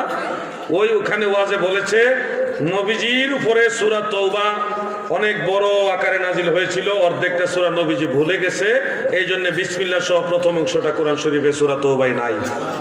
নবীজি বলে ভুলে গেছে, নবীজি কোরআন শরীফ ভুলে গেছে, চিন্তা করছেন? এই ওয়াজ করছে, আবার দলিল দিছে মা নানসাখ মিন আয়াতিন আও নুনসিহা, এরকম একটা আয়াত আছে না কোরআন শরীফ আয়াত? এই আয়াত দিয়ে দলিল দিছে আমি যা চাই মনসুখ করে দেই অথবা ভুলায় দেই। একটা বিষয় খেয়াল করবেন, আল্লাহ বলছে আমার যেটা মন চাই সেটা আমি মানসুখ করি, রহিত করি, অথবা আও নুনসিহা, এটা ভুলায় দেওয়া হয়। নবী ভুলা যায় না, আল্লাহ ভুলাইয়া দেয়। এটা নবীর দুর্বলতা না। নবীজি যদি ভুলে যাইতেন তাহলে নবীর দোষ হইতো, নবীর ত্রুটি হতো, আইব হতো। নবীজি ভুলে গেছেন বলা যাবে না, বলতে হবে আল্লাহ ভুলাইয়া দিছে, আল্লাহর ব্যাপার। নবী ভুলে গেছে বললে নবীর উপরে ত্রুটি বা একটা আইব দাঁড়া যায়, যেটা ইমান খাতরা হওয়ার একটা কারণ। নবীজি ভুলে যায় না, বলা যাবে না। মাজহুলের শিখাইতা নুনসিহা, মারুফ কোনটা মাজহুল কোনটা এটা আমাদের বুঝে ওয়াজ করতে হবে। এরপর আমি ওনাকে ফোন দিলাম, আমাকে এলাকার মানুষগুলো বাসা যাওয়ার পরে ধরছে যে জিহাদি ভাই, আমরা তো জানি নবীজি কোরআন ভুলে না, এটা তো অসম্ভব। নবীজি যদি কোরআন শরীফ ভুলে যায় তাহলে তো এটা তো মারাত্মক অভিযোগ। এই অভিযোগ দিয়ে গেছে আমাদের অমুক বড় হুজুরে। আমি আবার ওনার নাম্বার আমার কাছে ছিল, খুব সম্ভবত এই মোবাইলটা দিয়ে ফোন দিছিলাম বা এটার আগেরটা। ফোন দেওয়ার পরে আমি জিজ্ঞাসা করলাম, সালাম কালাম সৌজন্যমূলক আচরণ দিয়ে জিজ্ঞাসা করলাম, হুজুর আপনি কি এই কথা বলছেন যে নবীজি সূরা তওবার অর্ধেকটা ভুলে গেছে? এটা তো হাদিসে আছে, কোরআনেও আছে। তাই আমি বললাম কোরআনে কোন জায়গায় আছে? তিনি ওই আয়াতটা বলে মা নানসাখ মিন আয়াতিন আও নুনসিহা। আমি বললাম হুজুর এটা তো নবীজি ভুলে যাওয়ার কথা না, এটা আল্লাহ ভুলাই দিয়েছে। নুনসিহা তো এটা মজহুলের শিখা, এটা নবীজি ভুলে গেছেন এরকম না, এটা তো আল্লাহ ভুলাই দিয়েছে। কয়টাই তো একই তো হইলো। আমি বললাম না, এক হইলো কিভাবে? আল্লাহ ভুলাই দেওয়া এক জিনিস আর নবী ভুলে যাওয়া আরেক জিনিস, তাই না ভাইজান? কোন হাদিসের মধ্যে পরিষ্কার আছে নবীজি ভুলে যেতেন? আমি বললাম কোথায় আছে? নবীজি বলছেন আমি ভুলে যাইতাম, এটা কোন জায়গায় আছে? বাইহাকিতে আছে, সুনানুল কুবরা। আমি বললাম হাদিসের বড়টা একটু বলেন তো হুজুর। কয় যে নবীজি বলছে বাল নাসিতু, আমি বরং ভুলে যাই। আমি বললাম না হুজুর, বাল নাসিতু নয়, বাল নাসিতা। নাসিতু মানে আমি ভুলে যাই, আর বাল নাসিতা এটা আরেকজনে বলতেছে আপনি ভুলে গেছেন, নবীজি বলেন নাই। অর্থাৎ ঘটনাটাকে আমি বলি, এই যুবকরা শোনো, ওয়াজ বুঝতে হবে। আজকে তুমি যুবক রঙের গরু উড়াইতেছো, কয়দিন পর আল্লাহ বাঁচাইলে তুমি মুরব্বী হইবা, তুমি সমাজ চালাইবা, তুমি মসজিদ চালাইতে হইবা, মাদ্রাসা, স্কুল, কলেজ, সমাজ। এই চেয়ারম্যান সাহেব বসে আজকে ওয়াজ শুনতেছে, আল্লাহ বাঁচাইলে তোমরা, উনি না থাকলে এই সমাজ চালাইবা না, এই ইউনিয়ন চালাইবা না। তাহলে তোমাদের শুনতে হবে কথাগুলি। বুখারী মুসলিমের একটা হাদিস, নবীজি নামাজ পড়াইতে গিয়ে 3 রাকাতে সালাম ফিরে ফেলছে।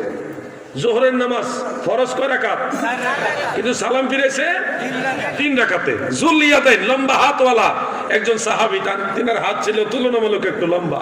তিনি এসে বলতেছে ইয়া রাসূলুল্লাহ, আপনি কি নামাজ সম্পর্কে ভুলে গেছেন না আল্লাহ তাআলা নামাজ কমায় দিয়েছে? অর্থাৎ যেহেতু 4 রাকাতে 3 রাকাত নবীজি পড়লেন, ওই সাহাবী আইডিয়া করে নিয়েছে হয়তো নবীজি ভুলে 1 রাকাত কম পড়ছে, অথবা আল্লাহ 1 রাকাত কমায় দিয়েছে, দুইটার একটা। ইয়া রাসূলুল্লাহ, নামাজ কি আল্লাহ কমায় দিছে নাকি আপনি ভুলে গেছেন? নবীজির পবিত্র জবান মোবারকে ওহীর জবানে, নবুয়তের জবানে জবাব দিলেন, লাম আনসা ওয়া লাম তাকসুর, আমি ভুলে যাইনি, নামাজও কমানো হয়নি। নবীজি কখনো প্রবৃত্তির তাড়নায় আন্দাজে কথা বলতেন না। নবীজি যা বলতেন সেটাই ওহী। ঠিক না ঠিক ভাই? যা সূরা নজমে আল্লাহ বলছে, ওয়ামা ইয়ানতিকু আনিল হাওয়া ইন হুয়া ইল্লা ওয়াহয়ু ইউহা। তিনি প্রবৃত্তির তাড়নায় কথা বলে না, মন গড়া কথা বলে না। নবী যা বলে সব আল্লাহর কথা। সাহাবী জিজ্ঞাসা করলেন, নবী গো, আপনি কি নামাজ ভুলে গেছেন না আল্লাহ তাআলা নামাজ কমায় দিয়েছেন? নবীজি বললেন, আমি ভুলেও যাইনি, নামাজও কমানো হয়নি। ক্বালু বাল নাসিতা। কয়েকজন সাহাবী তখন বললেন, বরং আপনি ভুলে গেছেন। এটা নবীর কথা না, সাহাবীরা বলতেছে। খেয়াল করে শুনবেন, আপনি বরং ভুলে গেছেন। খুব খেয়াল করে শুনবেন দাদু ভাই আমার। এই কথা বলার পরে নবীজি আবার ওই এক রাকাত পূর্ণ করে সেজদায় সাহু শিক্ষা দিলেন। দাদুরে আমার, যুবক ভাইয়ের আমার, এই যে বিষয়টা, এখানে নবীজি কেনই বা 3 রাকাতে সালাম ফিরাইলেন, কেনই বা পরে আবার 1 রাকাত আদায় করে সেজদায় সাহু দিলেন? হাকিকত হলো এটা আসলে উম্মতকে সেজদায় সাহু শিক্ষা দেওয়ার মাসালা শিখাইলেন। এটা নবীর ভুল বলবো না, এটা আমার আল্লাহর ইচ্ছা, দলিল। এটা নবীর ভুল, এরপরও বলবো না। কেন? আমার আল্লাহ কোরআন শরীফে সূরাতুল আ'লা 6 এবং 7 নম্বর আয়াতে বলেন, সানুকরিউকা ফালা তানসা ইল্লা মা শা আল্লাহ। আমার নবী ভুলে যান না গো। আল্লাহ বলতেছেন ফালা তানসা, তিনি ভুলেন না, তিনি বিস্মিত হন না, ভুলে যান না। ইল্লা মা শা আল্লাহ, তবে আল্লাহ যা চান সেটা ব্যতীত। অতএব এখান থেকে বুঝতে পারছি, নবীজির কোন বিষয় যদি আমাদের মনে হয় যেটা ভুলে গেছে, তখন ধরে নিতে হবে এটা আমার নবীর ভুল না, এটা আমার আল্লাহর ইচ্ছা। আপনি ওই নামাজের 4 রাকাত নামাজের 3 রাকাতে সালামের বিষয়টা কোরআনের এই আয়াতের আলোকে আপনি যদি বুঝতে চান, তাহলে বুঝবেন আমার নবী নিজে ভুল করে ইচ্ছা করে 3 রাকাতে সালাম ফিরাইছেন, বিষয়টা এরকম না। আমার আল্লাহর ইচ্ছায় নবীজি 3 রাকাতে সালাম ফিরাইছেন। পরে এই যে একটা নামাজে ভুল হইলে যে সেজদায় সাহু দিতে হবে, এই মাসালাটা আমার নবী উম্মতকে শিখাই দিলেন। এটা ছিল আল্লাহর হিকমত, নবীর ভুল না। এটা আল্লাহর হিকমত, আল্লাহর ইচ্ছায় নবী এরকম করছে। আর এটার পিছনে উম্মতের কল্যাণ ছিল। যেমন আপনারা আরেকটা বিষয় খেয়াল করেন, বিরক্ত হচ্ছেন আমার কথা? এই কথাগুলি কাজে লাগবে না আপনাদের? আরেকটা বিষয়, যেমন নবীজি সাহাবীদের কাফেলা নিয়ে কোথাও যাচ্ছেন মরুভূমি রাস্তা দিয়ে। ঘটনাক্রমে আম্মা জান আয়েশা রাদিয়াল্লাহু তাআলা আনহার গলার হার হারাই গেছে। তখন কাফেলা স্টপ করা হলো, দাঁড় করানো হলো। তখন নবীজি ওই হার খোঁজার জন্য কিছু লোক নিয়োগ করলেন। হার তালাশ করতে গিয়ে দেখা গেছে নামাজের ওয়াক্ত হয়ে গেছে, এখন মরুভূমির মাঝখানে ওযু করার পানি নাই। সাহাবীরা বললেন, ইয়া রাসূলুল্লাহ, আমাদের তো ওযু নাই, নামাজের সময় হয়ে গেছে, আমরা এখন ওযু ছাড়া নামাজ পড়বো কিভাবে? তখন নবীজির উপরে তায়াম্মুমের আয়াত নাজিল হয়েছে। পরে নবীজি উম্মতকে তায়াম্মুম শিখাইলেন, নামাজ আদায় করলেন, এরপর আবার হার খুঁজে পাওয়া গেছে। এই ঘটনা থেকে আমরা সুন্নিরা বুঝি একরকম, আর যারা সুন্নি না তারা বুঝে আর একরকম। 2 রকম বুঝ এখানে। যারা সুন্নি না তারা বুঝবে নবী গায়েব জানে না।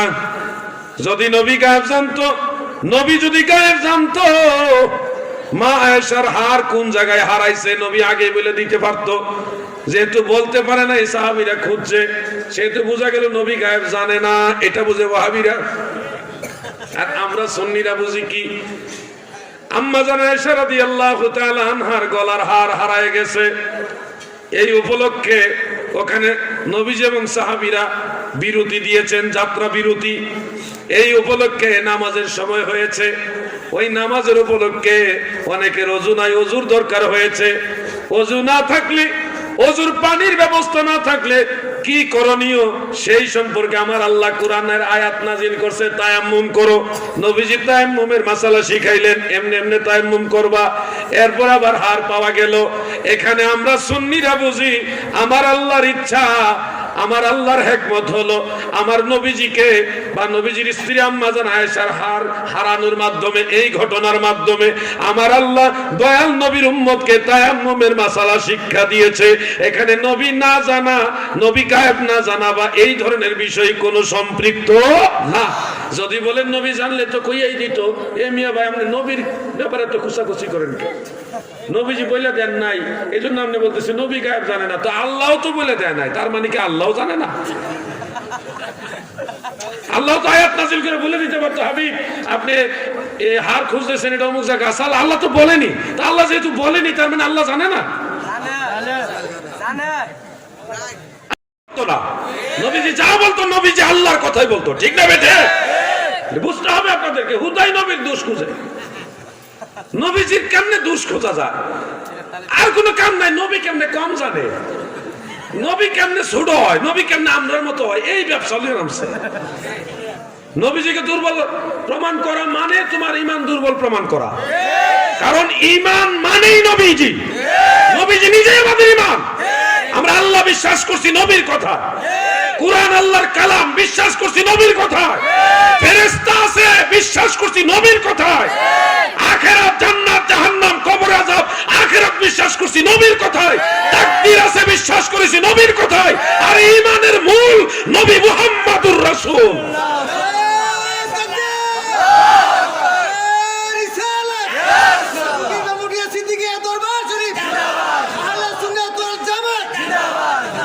নবীর দুর্বলতা খোঁজা মানে বোঝা যাচ্ছে তোমার ঈমানের দুর্বলতা আছে। নবীজিকে দুর্বল এসে বডিম্যান, এসে বডিম্যান, হাই বেটা এসে বডিম্যান, আমরার মতো, আমরার মতোই। তুমি সারা পৃথিবীতে, শুধু পৃথিবী গোটা সৃষ্টি জগতে খুঁজে নবীর মতো কাউকে দেখাতে পারবে না। বড় জোরে গেলে কই যাইবা? নবী ইব্রাহিম আলাইহিস সালামের কাছে যাইবা। সব নবীদের মধ্যে মর্যাদায় আমাদের নবীর পরে ইব্রাহিম আলাইহিস সালামের মর্যাদা উঠতে, তুমি ইব্রাহিম আলাইহিস সালামের কাছে যাইবা।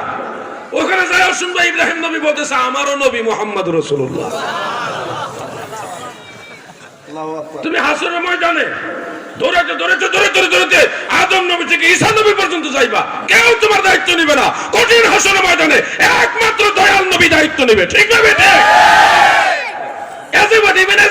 শিক্ষিত নামাজে না নবীজিকে সালাম না দিলে যত বড় সূরা বাকারা দিয়ে এক রাকাত আর সূরা আলে ইমরান দিয়ে আরেক রাকাত পড়লো নামাজ হইতো না। খালি আসসালামু আলাইকা আইয়ুহান নবী ওয়া রাহমাতুল্লাহি ওয়া বারাকাতুহু না বললে নামাজ হইতো না। নবীজির নামাজের ভিতরে নবীজির সালাম যুক্ত করছে, আমরা করছি? সুন্নিরা গাইলা আমরা তো যোগ করছি না। নবীর দুরুদ, নবীর সালাম দুটোটা লাগাইছে নামাজের ভিতরে, দুরুদও লাগাইছে সালামও লাগাইছে। ওই যাবি নামাজের ভিতরে নবীর দুরুদ আছে, নবীর সালাম আছে। ওই হ্যাঁ তো বইয়া বইয়া আছে, দাঁড়ায় এটা পাইলেন কই? দাঁড়ায় এটা আরেক হাদিসে পাইছি। তুই একটা ফরসত আর একটা ফরসত আমরা সবই পড়ছি। সাহাবীরা দেখা দেখা দাঁড়াইছে, আপনারা না দেখা দাঁড়ান কে? এই বেটা তুই দেখা দেখা দাঁড়াইছে এই হাদিসটা পাইছ, না দেখা যে দাঁড়াইছে এটা পাইছ না, আমরা পাইছি। বাহাস করার জন্য ওয়াহাবীরা সুন্নি আলেমদের মোকাবেলা করে না কেন? আরে বাবা সারা দেশ খুঁজা চশমা দিয়া দূরবীন দিয়ে খুঁজাও, কোন ওয়াহাবী বাহাসের জন্য পাওয়া যাচ্ছে না। বাহাসে বসবে না, বাহাসে 10 মিনিট টাইম দেবো বলছি। তোমরা 5 মিনিট কথা কবে, আমরা 5 মিনিট, এর মধ্যেই সিদ্ধান্ত হবে কারা হক কারা বাতিল। আইও দেখি কোন জায়গাতে আইবা, বাংলাদেশে কোন থানায় কোন জায়গায় আসবা, প্রশাসনের নিয়ন্ত্রণাধীন একটা সিস্টেমে 10 মিনিট টাইম, বেশি লাগবে না। এই 10 মিনিটে ফয়সালা হবে সুন্নিরা হক না ওয়াহাবীরা হক। আসো একবার দেখি। বেদাতের বস্তা লিয়ে ঘুরতেছে, বেদা বেদা বেদা। বেদাতের বস্তালে আমরা ঘুরি না, আমরা মদিনাওয়ালার প্রেমের যে একটা ডুরি, মদিনাওয়ালার প্রেমের যে একটা জজবা, এটা নিয়ে সুন্নিরা জায়গা জায়গা ঘুরে। মরলে নবীর প্রেমে সিংহের মতো মরবো, বিড়ালের মতো মরতাম না। জেলে লয়ে গেছে আমারে, চিন্তা করছে। পয়লা নিচে থানা কেস টেস হয়েছে না, এমনি থানাত নিছে আমারে মেহমান হিসেবে, পরে কেস টেস হয়েছে আর কি। থানার ভিতরে আমি তো পাঞ্জাবি সাদা পাঞ্জাবি নর্মাল পাঞ্জাবি কাপড় বেশি ভিআইপি কাপড় হয় না, গরিব মানুষ যদ্দুর আল্লাহ তৌফিক দিয়েছে চলি। এই যে আজকে আসার মতো বিশ্ব রোডে খাজা গরিবে নওয়াজ পাম্পে যে গ্যাসের পাম্পে দাঁড়াইলাম, একটু মাঝে মধ্যে বিরতি দেই, আবার ওয়াহাবিরা সুযোগ নি পায়, জানা আল্লাহ জানে, এটা শুননি পাম সমস্যা নেই, আমরা লোক আছে। সবচেয়ে বড় সাহায্য হলো আল্লাহর সাহায্য, মদিনার প্রেম। এখন নামছি একটু হাজর সারলাম, আবার এই ফুলা ফেন্ডে কইলাম তোর হালকা খিদা লাগছে, তোর একটু খাইটাই লেগেছে। এর মধ্যে দেখি যে 8-10টা ওয়াহাবি, তাও এটি বাংলাদেশি ওয়াহাবি না, বাইরের ওয়াহাবি, বাইরে লেখাপড়া করছে।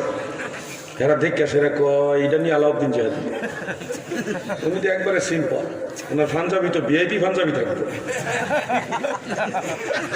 তাও আবার টুপিটা আসিল না এইসব মাথা, পরে খুললে থুইছিলাম আর কি বাইরে। এবার একজন দৌড়াইছে, আমি কাতার লেখাপড়া করছি বাংলাদেশে, এখানে পাশে আমার বাড়ি, আপনার ওয়াজ আমি অনেক শুনছি, কিন্তু আপনি এত সিম্পল একবারে নর্মাল কম দামি কাপড় পরে ঘুরেন, ঘটনা কি? আমি বললাম যে সবচেয়ে বড় সম্পদ হলো তাকওয়া এবং হুব্বে রাসূল। মাথা টুপিও নাই, পাঞ্জাবি একটা কম দামি, যেন আপনি ঘুরতেছেন, আপনি আলাউদ্দিন জাহাদি, আমার দেখে বড় ভালো লাগলো। আমি কি সুন্নি জামাতের দাওয়াত রইল, থানাত নিছে, আমি যে হাত করা লাগাইছি, আমি একটু ডরাইছি না, হাত করা লাগাই আমি মদিনাওয়ালার কইছি, ইয়া রাসূলুল্লাহ আমি আপনার গোলামি করি, আমি আপনার কেন বেচারি করি, আমারে গ্রেফতার করছে দয়াল নবী গো, আমার এই বিপদের সময় আপনার রসুল ছাড়া আমার কেউ নাই। আমি ওই সময়টা তো একটা ইমোশনাল টাইম ছিল, আমি চোখের পানি ফেলে ফেলে নবীজির কাছে জামিন চাইছি, নবীর কাছে সুপারিশ চাইছি, ইয়া রাসূলুল্লাহ আপনি আমার আখিরাতে শাফাআত করবেন, আপনি কবরে এসে আমাকে দেখা দিবেন, মিজানের পাল্লা আমাকে তরাইবেন, ফুলসেরাত আমাকে তরাইবেন, ইয়া রাসূলুল্লাহ আমি শতভাগ বিশ্বাস করি, কিন্তু আমাকে এই বিপদের সময় যদি আপনি তরান তাইলে আমার ইমানটা আরো মজবুত হয়। আমার দয়াল নবী আপনাদের মনের মধ্যে প্রেম জাগ্রত করে দিচ্ছে। স্বাধীনতার পরে বাংলাদেশের ইতিহাসে কুমিল্লা পদুয়ার বাজার যে বিশ্ব রোড, এটা 2.5 ঘন্টার মতো বন্ধ করে রাখছে, কেউ পারে নাই। বাংলাদেশের সুন্নিয়তের যে গণজোয়ার আপনারা সুন্নি জনতা দেখাইছেন, সমস্ত বাতিলরা স্তব্ধ হয়ে গেছে। সরকার মাননীয় প্রধানমন্ত্রী যেই দলটাকে সবচেয়ে বেশি চিন্তা করে উচ্ছৃঙ্খল হিসেবে, সেই হেফাজত পর্যন্ত সুন্নিদের আন্দোলন থেকে ঘরের কোনায় লুকিয়ে গেছে লেজ গুটাইয়া। কসবা মিলাদুন নবীর জুলুসে যেইভাবে আপনারা ঢুকা শুরু করছেন, ওসি সাহেব নাকি বলতেছে আর লাগতো না, আর লাগতো না, আর আইস না, আর আইস না। তো যাই হোক, আমরা প্রশাসনের প্রতি শ্রদ্ধাশীল, আমরা কিছু মানুষ পরে ফিরে দিছি, খবর নিছি আমি আর কি। এজন্য সুন্নিরা যদি সব এক হয়ে যান, আমরা যদি সব এক হই, বাংলাদেশে নজদির দালালি থাকবে না। আমরা এক হতে চাই কি চাই না? পীর যার যার সুন্নিয়ত সভা,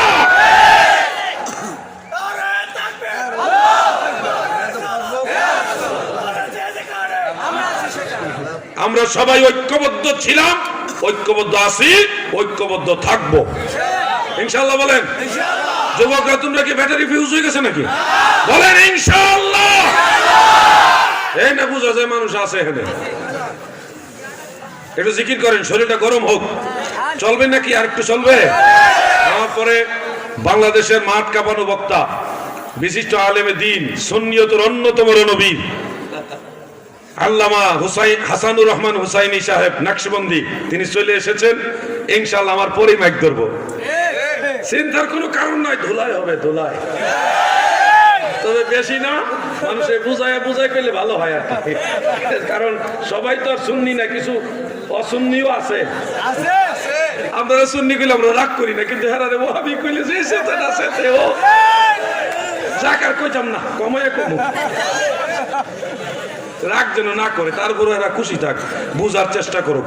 আপনাদের দুয়ার বরকতে অনেক বাতেলরা সুন্নিয়ত বুঝতেছে, অনেক অনেক বাতেলরা। আশ্চর্য হলাম, লন্ডনে মাওলানা হেলাল আহমদ সাহেব জামাতের বড় একজন লিডার ছিল, উনি বাংলাদেশে আইসা ওই আমি গুনাহগারের কয়েকটা লেকচার শুনছে ইউটিউবে, শুনে উনি কিতাব খুলে খুলে এবারতগুলি মিলাই দেখে যে না ওকে বক্তব্যের সাথে কিতাবের মিল আছে, যাচাই বাছাই করছে, কইরা মাওলানা দুবাগী সাহেব একজন বড় আলেম ছিল সিলেট, ওনার বইগুলিও পড়ছে, পড়ে দেখেন না 100% ওকে সুন্নিদের কথার সাথে কিতাবের এবারতের মিল আছে। তখন তিনি বাংলাদেশে এসে আমার ফোন দিয়া দাওয়াত করে নিয়ে গরু জবাই কইরা মানুষের খাওয়াইছে, দাঁড়ায় মিলাদ পড়ছে, তওবা করছে। এটা রেকর্ড করে কে যেন আবার সার্চে দেখলাম, আমি রেকর্ড করি নাই, কে যেন রেকর্ড করছে। উনি প্রকাশ্যে সবার সামনে বলছে, আমি সারা জীবন মিলাদ শরীফ কিয়াম শরীফের বিরুদ্ধে করছি, আজকে থেকে নিজ মিলাদ পড়লাম, আপনারা পড়বেন, এটা মুস্তাহাব হিসেবে আমল করবেন, কেউ এটাকে হারামও মনে করবেন না, কেউ এটাকে ফরজও মনে করবেন না, মুস্তাহাব হিসেবে সবাই আমল করবেন। সুন্দর ফয়সালা দিয়ে দিলেন। জামাতের বড় একজন লিডার, এখনো তিনি বেঁচে আছেন আলহামদুলিল্লাহ, এখন সুন্নিয়তের সাথে উনি কাজ করতেছে। অনেক মানুষ সুন্নি হচ্ছে। এই জামানায় কিতাব খোঁজার জন্য বড় লাইব্রেরি লাগে না, এই বাক্সটার ভিতরে হাজার হাজার লক্ষ লক্ষ কিতাব মুহূর্তের মধ্যে খুঁজে বের করা যায়। শুধু ইয়ে লাগে, ইন্টারনেট কানেকশনটা লাগে আর কি। যুবক ভাইরা মোবাইল টোবাইল চালাওনি, একজনে 3টা করে বলে সব বনাস মোবাইল। আরেকজন টয়লেটের ভিতরে কি বলো বলছে হাসানি, সব বনাস, এই কাম করিস না রে বেটা, যখন দরকার লাগে তখন চালাইবা, ভালো কাজে ব্যবহার করবা। আর যদি হগল সব মোবাইল ব্যবহার তো মাথা তো হেদিকে যাইবো খালি। আল্লাহ তাআলা আমাদেরকে কল্যাণের দিকে আসার তৌফিক দেন, বলেন আমিন, মহব্বতে বলেন আমিন। একটু জিকির করতে চাই আপনাদেরকে নিয়ে। আমাদের তাহিরি সাহেব জিকির করে দিকে ওনারা অনেকে দেখতে পারে না, তো জিকির করলে দেখতে পারেন না, না দেখতে পারলে নাই। কি তো হইছে, তোরে দেহান লাগবো, আমরা আল্লাহর জিকির করতেছি, করবো। মাঝে মধ্যে কই পয়সা জানি এটা খেলে অসুবিধা কি, এটা খারাপ কোনো কথা না। দাঁড়ায় জিকির করতেছে, এরা ঠান্ডা করতেছে, এই বেটা বাহ এমনি না কইয়া, এই ব না কইয়া শুরু শুরু কইছে বসেন বসেন, পয়সা তো ভালো কথা কইছে, খারাপ কিছু বলে নাই, এটা কিন্তু খারাপ কথা কইছে চেয়ারম্যান সাহেব। এই মানুষ দাঁড়ায় নাচতে আছে, কইছে এই বেটা লাফাইস না, বইসা যান বইসা যান, সুন্দর কথা কইছে। তোরার মতো বাস ভাইয়া সামিয়ানার উপরে বান্দরের মতো লটকায় দরকার নেই। পিসাবে সামাগাইতেছে হেবারের উপরে গিয়া কিনা বসছে, পিসাবের সহ লইয়া লুঙ্গি খুলছে কিনা জানি না, ভুলে গেছে। এটি সেই দাম কোথা হিসাব অনেক ভালো, বুঝলে বুঝপাতা। জিকিরে বৈশা যান বললে আমরা 200 হয়ে যাবে, এরা লাফাইলে একজনের গাড়ির উপরে আরেকজন বাস ভাইয়া উপরে ওঠে, আবার কারেন্টের তারে ধরে না, আবার জজবা হয়েছে, কারেন্টে ধরে লাতে জজবা দিয়া মান্দার গাছ ভাইয়া উঠ, তাহলে না বুঝতাম জজবা উঠে গেছে গা। এগুলি হলো সীমা লঙ্ঘন। জিকির হয় জজবা হয়েছে, দাঁড়ায় গেছেন, দাঁড়ায় জিকির করতেছেন, জায়েজ আছে। আল্লাযীনা ইয়াযকুরুনাল্লাহা কিয়ামান ওয়া কুউদান ওয়া আলা, কোরআন শরীফ আয়াত, দাঁড়ায়ও জিকির করা যায়, বসেও জিকির করা যায়, শুয়েও জিকির করা যায়, অবস্থা ভেদে কাজ করবেন। সকল জায়গাতেই দাঁড়ায় যেন গানাটা, যেখানে সবাই বসে বসে জিকির করতেছে আপনারা বসে বসে জিকির করবেন, বসে জিকিরটাই আওলা, এটা একটা ভদ্রতা শিষ্টাচারিতার ভিতরে পড়ে। আর দাঁড়ায় জিকিরের কেউ এটা না, বেশিরভাগ মানুষ যদি জিকিরের জজবায় দাঁড়ায় যায় তখন আপনারা দাঁড়ায় জিকির করবেন, জায়েজ আছে। অবস্থা বুঝে কাজ করবেন। আজকে বগির সিদ্দিকের দরবারে আমরা একটু জিকির করতে চাই, যুবক বারে করবেন নি? করবেন জিকির মোহব্বতে, ইসমে জাত আল্লাহ আল্লাহ আল্লাহ আল্লাহ আল্লাহ আল্লাহ, কোন সাধনে পাইব তোমায় গো নবীজি, আমি কোন সাধনে পাইব তোমায়, আল্লাহ আল্লাহ মারহাবা।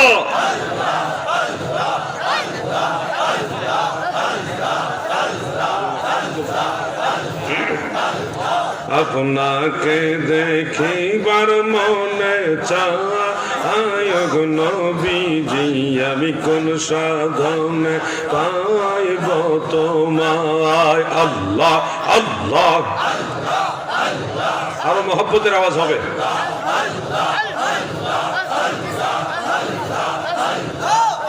নবী ওয়াইনা ইয়া রব দেশে আসলেন মানব বেশে, আল্লাহ আল্লাহ।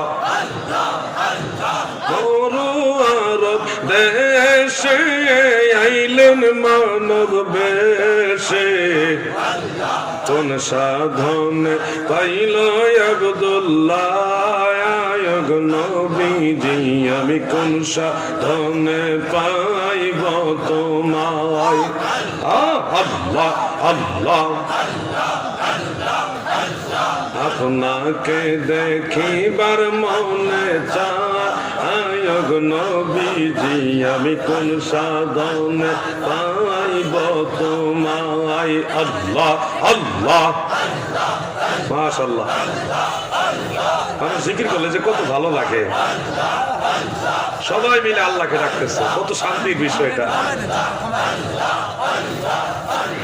ওর পরে নুরি কৌন করে কত সাধন কোন সাধন পাইল আমে না আয়গ নবীজি আমি কোন সাধন পাইব তোমায় আল্লাহ আল্লাহ মারহাবা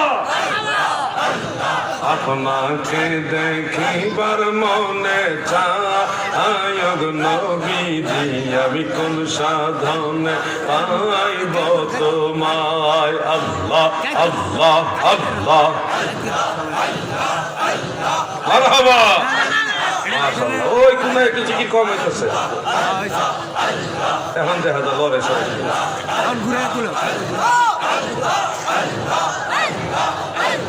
বনের যত পশুগণ ভক্তি করত দুই চরণ আরে বনের যত পশুগণ ভক্তি করত দুই চরণ পাখি এসে বাতাস করত গা আয়গ নবীজি আমি কোন সাধনে পাইব তোমায় আল্লাহ আল্লাহ মারহাবা মন থেকে ডাকেন ভাই মনের থেকে আল্লাহকে ডাকতেন আল্লাহ খুশি হবে আল্লাহ আল্লাহ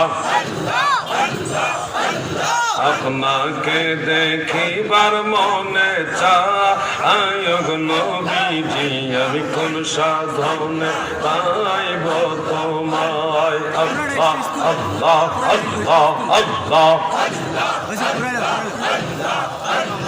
এই গোলামদের বাসনা চরণ চার কইর না নবী এই গোলামদের বাসনা চরণ সারা কইর না আমরা তোমার এতিম উম্মত নবীজি আমি কোন সাধনে পাইব তোমায় আল্লাহ আল্লাহ ডাকেন আল্লাহকে ডাকে দেখেন কত সাপ আল্লাহ আল্লাহ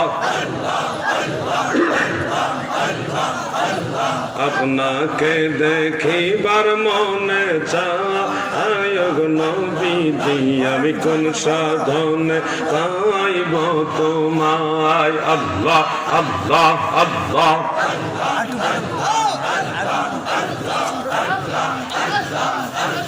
লা ইলাহা ইল্লাল্লাহু মুহাম্মাদুর রাসূলুল্লাহ সাল্লাল্লাহু আলাইহি ওয়া আলিহি ওয়া সাল্লাম মনে থেকে বলেন তো এই যে জিকির করলেন আল্লাহকে ডাকলেন ভালো লাগছে নি না খারাপ লাগছে আল্লাহকে ডেকে শান্তি লাগছে নি তাহলে সব সময় ডাকবেন সব সময় আল্লাহকে ডাকবেন ভাইরে পৃথিবীর মানুষের কাছে একবারের বেশি দুইবার দুইবারের বেশি তিনবার চাইলে রাগ করে একবারের জায়গায় দুইবার দুইবারের জায়গায় তিনবার যতই বেশি ডাক দিবেন ততই রাগ করবে কিন্তু আল্লাহকে যত ডাকবেন ততই আল্লাহ খুশি হয় আল্লাহর কাছে চাইলে আল্লাহ খুশি আল্লাহর কাছে না চাইলে আল্লাহ বেজার মান লাম ইয়াসআলিল্লাহ ফায়াগদাব আলাইহি মিশকাতের মধ্যে উল্লেখ আল্লাহ যারা আল্লাহর কাছে চায় না আল্লাহ তাদের উপর রাগ করে এজন্য সময় সুযোগ হলে আল্লাহকে ডাকবেন ডাকবেন নি ভাইজান একটা প্রসেস বলে দেই যদি রাত ৩টার সময় সুযোগ হয় আল্লাহকে কিছুক্ষণ ডাকেন আবার মানুষে ঘুমাইতেছে এরা আবার জিকির করতে চায় না চিল্লায় ফেললে এরা ঘুম আবার 12টা বাজে দিয়ে নীরবে ডাকেন ওই সময় চেষ্টা করবেন তাদেরকে বোঝায় আপনার কাফেলায় সংযুক্ত করা কিন্তু অযথা কাউকে জোর কইরা এভাবে করবেন না নীরবে ডাকবেন আর কঠিন মুসিবতে পড়ে যাবেন তখন সেজদা পড়ে যাবেন সেজদা করে আল্লাহর সাথে কথা বলবেন, হে আল্লাহ তুমি আমার রব, আমি তোমার বান্দা, তুমি আমার সাহায্যকারী, আমি বিপদগ্রস্ত, আমি দুর্বল, তুমি শক্তিশালী, আমি ক্ষুদ্র, তুমি মহান, তুমি মহাপরাক্রমশালী, হে আল্লাহ আমাকে সাহায্য করো, আমাকে দয়া করো, তোমার রহমতের নজর রাখো। এইভাবে কানবেন, ডাকবেন। আপনি বিশ্বাস রাখবেন যেই কথাগুলি আপনি আল্লাহকে বলবেন প্রতিটা কথা আল্লাহ তাআলা শুনতেছে। নামাজের মূল শিক্ষাই হলো এটা, আন তা'বুদাল্লাহ কাআন্নাকা তারাহু ফাইন লাম তাকুন তারাহু ফাইন্নাহু ইয়ারাক। এমন ভাবে আল্লাহর ইবাদত করো যেন তাকে দেখতেছো, আর যদি না দেখো বিশ্বাস রাখো আল্লাহ তোমাকে দেখতেছে। এই ধ্যান রেখে যখন আপনি নামাজ পড়বেন তখন ওই নামাজ আল্লাহর আরশে আজিমে ডাইরেক্ট কবুল হবে। নামাজের মধ্যেই ধ্যান রাখতে হবে। পীরের দরবারে যান, আমি আমার পীরের বাড়িতে গেছি, আমার পীর নামাজের আগে আমাকে এটা শিখাইছে। মুখে আল্লাহর গুণগান, অন্তরে দুনিয়ার কল্পনা জল্পনায় মন নামাজের কোনো ফল নাই। তাই সকলে মন মুখ এক করে আল্লাহ তাআলাকে মাজাজি অর্থে, হাকিকি অর্থে না, মাজাজি অর্থে আল্লাহকে হাজির নাজির ওয়াহিদ জেনে আল্লাহকে সেজদা করেন। ভাই বন্ধুরা, এটা ওলি আল্লাহদের দরবার শিক্ষা দেয়। আমার পীরের বাড়িতে বিশ্ব জাকের মঞ্জিল এটা শিক্ষা দেয়। এই বুকির সিদ্দিকা দরবার শরীফে, ফুলপুরা শরীফে, সারসিনা শরীফে, এই ছতরা শরীফে যত আল্লাহর ওলি ছিল, আলা হযরতেও তিনার অনেকগুলি কিতাবে এই ব্যাপারে লিখেছেন, মানে খুশু সম্পর্কে। এই জন্য আমরা নামাজে কিভাবে আল্লাহকে অন্তরের মধ্যে স্মরণ রেখে আল্লাহর বন্দেগী করব, প্রত্যেকটা বন্দেগীতে এই ধ্যান আমরা রাখবো। সুবহান রাব্বিয়াল আ'লা আজিম যাই বলেন রুকুতে সেজদায় মনে থেকে বলবেন, হে আল্লাহ আমার পড়াতে ভুল হইলে তুমি আমাকে ক্ষমা করো, আমি তোমার প্রশংসা করতেছি, তুমি আমাকে সঠিকভাবে পড়ার তৌফিক দাও। আল্লাহ আমি তোমার গুণগান গাইতেছি। আপনি মনে মনে কথা বলেন, মুখে না। মুখে সুবহান রাব্বিয়াল আ'লা, আর অন্তর থেকে আল্লাহকে বলেন, হে আল্লাহ আমি আপনার প্রশংসা করতেছি, আপনি আমার মহান রব। মনের থেকে কথা বলেন। বলেন তো আল্লাহ আমাদের হৃদয়ের খবর জানে কিনা? আপনি নিশির শেষ ভাগ ওইটা আল্লাহকে ডাকতেন। পৃথিবীর সব মানুষ শেষ রাতে ঘুমানোর চেষ্টা করে, কিন্তু আল্লাহ তাআলা ওই সময় যারা চায় তাদেরকে দেওয়াটা পছন্দ করে। দুইটা টাইমে কবুল হয়, নিশ্চিত দোয়া কবুল হয় দুইটা টাইমে। তিরমিজি এবং নাসাই শরীফের মধ্যে উল্লেখ, আন আবি উমামা রাদিয়াল্লাহু তাআলা আনহু ক্বালা قيل يا رسول الله صلى الله عليه وآله وسلم أي الدعاء أسمع قال زوف الليل الآخر ودبور الصلوات المكتوبات رواه الترمذي والنسائي قال ابن حجر إسناده صحيح لغيره قالهم الله علي قالي في المرقات। হযরত আবু উমামা রাদিয়াল্লাহু আনহু থেকে বর্ণিত, তিনি বর্ণনা করেন সাহাবীদেরকেও নবীজিকে জিজ্ঞাসা করলো, ইয়া রাসূলুল্লাহ কোন দোয়াটা তড়িৎ গতিতে আল্লাহর দরবারে কবুল হয়? নবীজি বললেন, নিশির শেষ ভাগে এবং 5 ওয়াক্ত ফরজ নামাজের পরে এই দুইটা টাইমে যারা দোয়া করবে নিশ্চিত আমার আল্লাহ সেই দুইটা দোয়া কবুল করে নেয়। নবীজি বলছে নামাজের পরে দোয়া কবুল হয়। ওয়াহাবি মোল্লাই কয় বেদাত। চিন্তা করছেন অবস্থা, নবীজি বলতেছে নামাজের পরে দোয়া করলে এটা কবুল হয় গ্যারান্টি, আর উনি বলতেছে বিদআত। কত রকম চক্রান্ত চলছে ইয়াহুদ এবং নাসারাদের পক্ষ থেকে, আমাদের নামাজ পর্যন্ত পরিবর্তন করে দেওয়া হচ্ছে।